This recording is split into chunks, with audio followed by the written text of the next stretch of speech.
Police believed that a serial killer was a homicidal maniac, this view would be expanded in the 20th century, when 70 more suspects would be named as Jack the Ripper.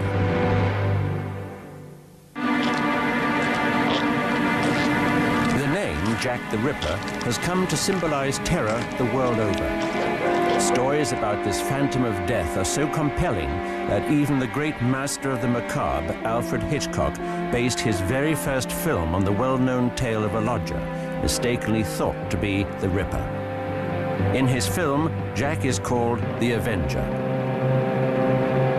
They're officers from Scotland Yard. What's your name? George Bunting. In 1932, director Maurice Elvey produced his version of the same plot, The Phantom Fiend. You stay here. Show us the room. Come along. Movies entertain us with Jack the Ripper mythology, but theories abound. Speculation is fair game. I could give you a lovely story that Oscar Wilde was Jack the Ripper. Nobody's ever suggested it, but take it from me, he wasn't. The only person who hasn't been dragged in yet, and I'm just waiting for it to happen, I've thrown out a few in, is Florence Nightingale. And Queen Victoria herself. Both of those are completely out of the score for the moment, but just wait.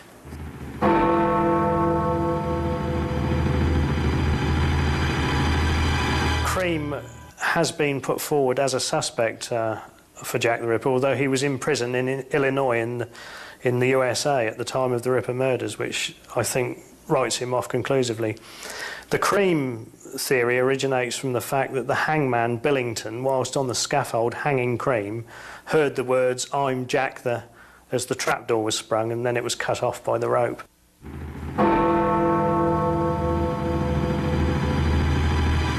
Sir Arthur Conan Doyle, creator of Sherlock Holmes, speculated on a Jill the Ripper. If a man was in disguise as a midwife, he could move about the streets with blood-stained clothes, undetected.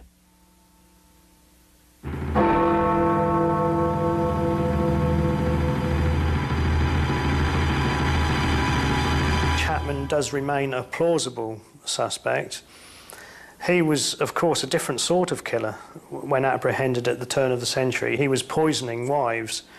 Now, this is a far cry from a lust killer murdering prostitutes.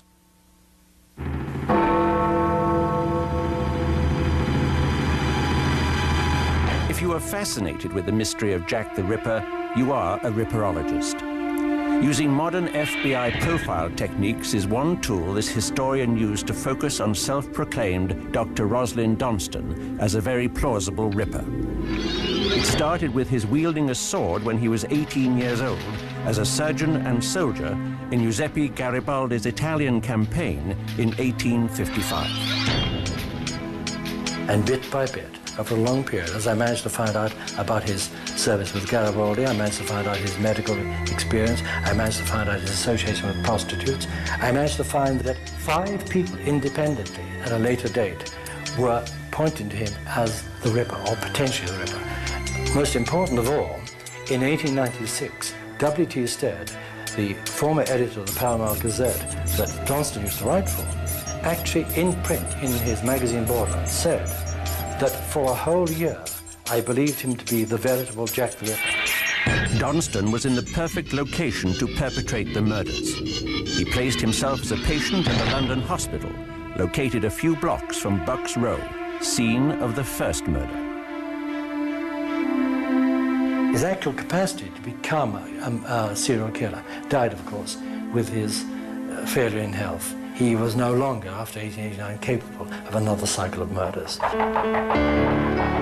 The theories that intrigue people the most involve the Royal House of Windsor. It is a shocking thought that a member of the monarchy, the head of a great nation, could actually be involved in the crimes of Jack the Ripper. It all centers on this man, the black sheep of the royal household, Prince Edward Albert, Duke of Clarence, was grandson of Queen Victoria and heir to the throne. Physically weak and poor in his studies, he was a target of gossip, especially about his sexuality. He died in 1892 of influenza or syphilis. The stories vary.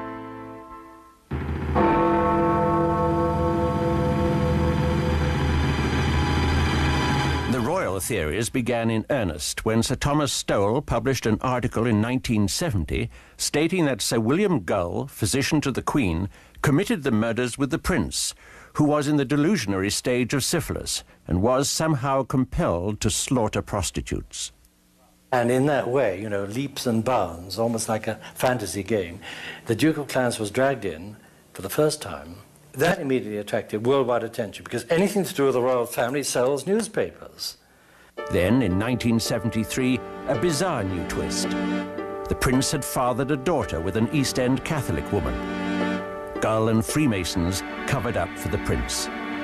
And the whole thing was a Masonic conspiracy to save the crown because the Duke of Clarence had done something he shouldn't have done. He had married a Roman Catholic lady and had a child by her, and that was death for the royal family. So, in fact, all the people who knew about it had to be eliminated. There were 5 prostitutes.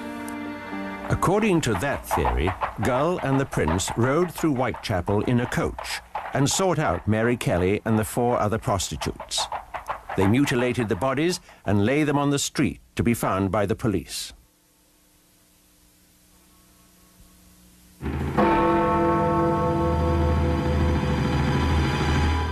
The most recent theory involves a brilliant but strange young man, J.K. Stephen.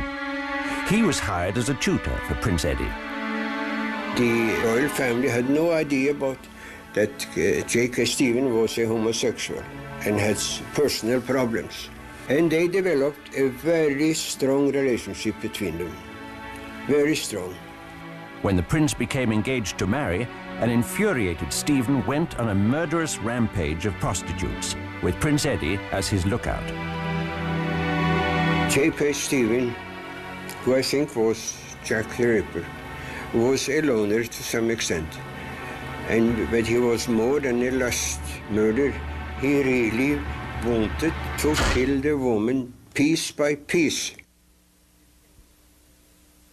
If any of these theories are true, there was a cover-up of majestic proportions. That the heir to the English throne was either an accomplice to the Ripper murders or Jack the Ripper himself is the stuff of bestsellers and television movies.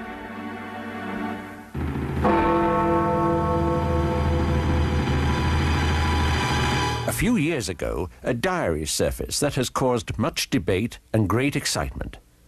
James Maybrick supposedly wrote that he committed the Ripper murders.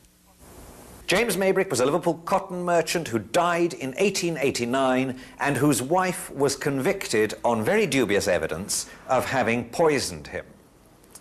A journal turned up in Liverpool in 1992 which purported to be Maybrick's and to be a confession that he was Jack the Ripper.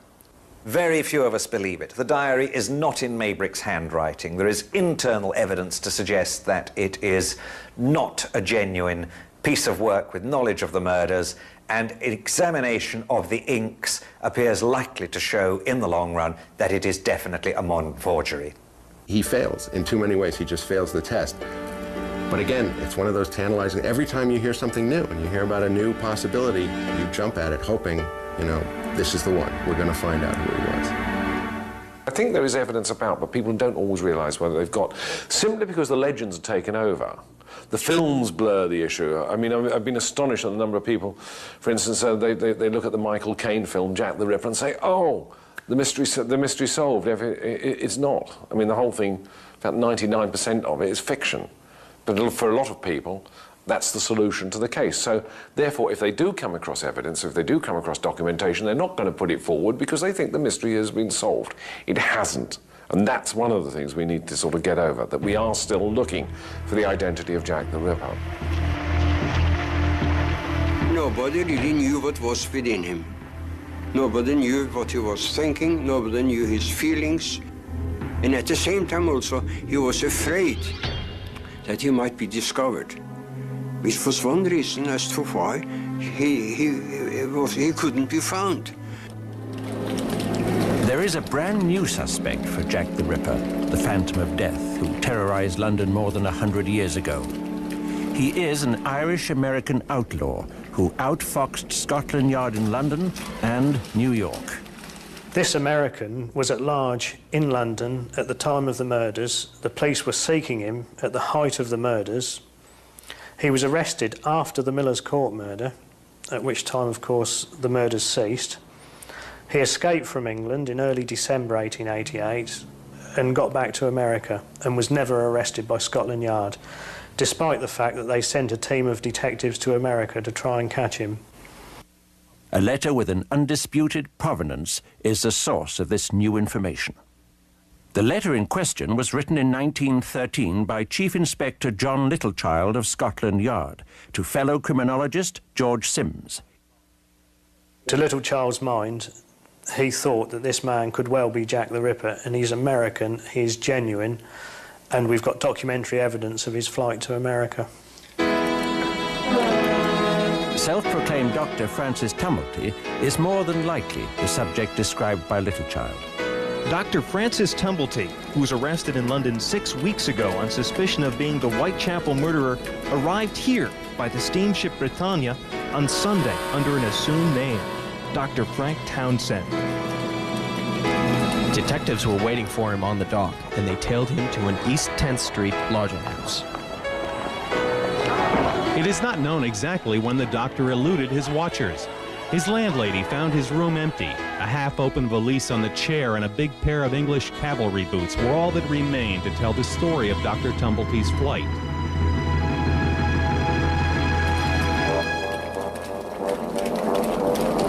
Tumblety used many aliases.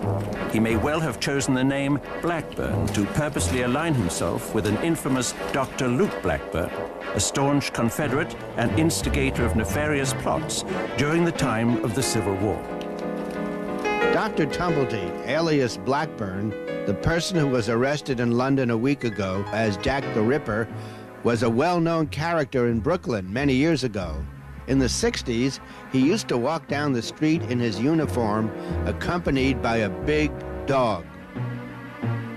April the 16th, 1865. President Abraham Lincoln was assassinated.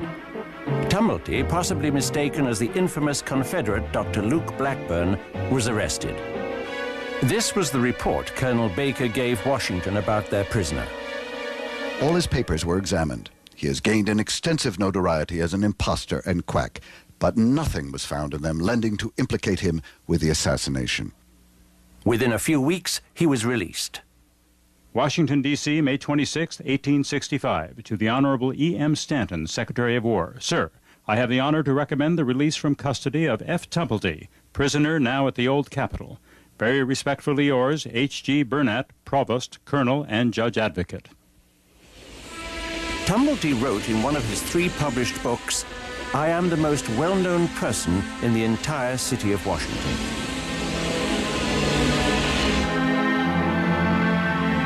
Who exactly was the man who kept an entire city in mortal fear, and the rest of the world on pins and needles waiting for his capture, waiting for a name to be put to him?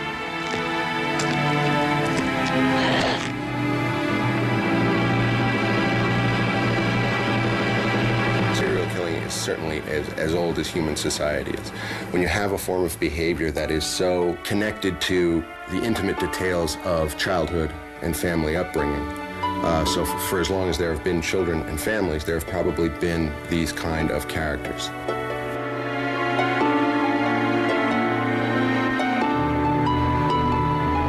Jack the Ripper, the Phantom of Death.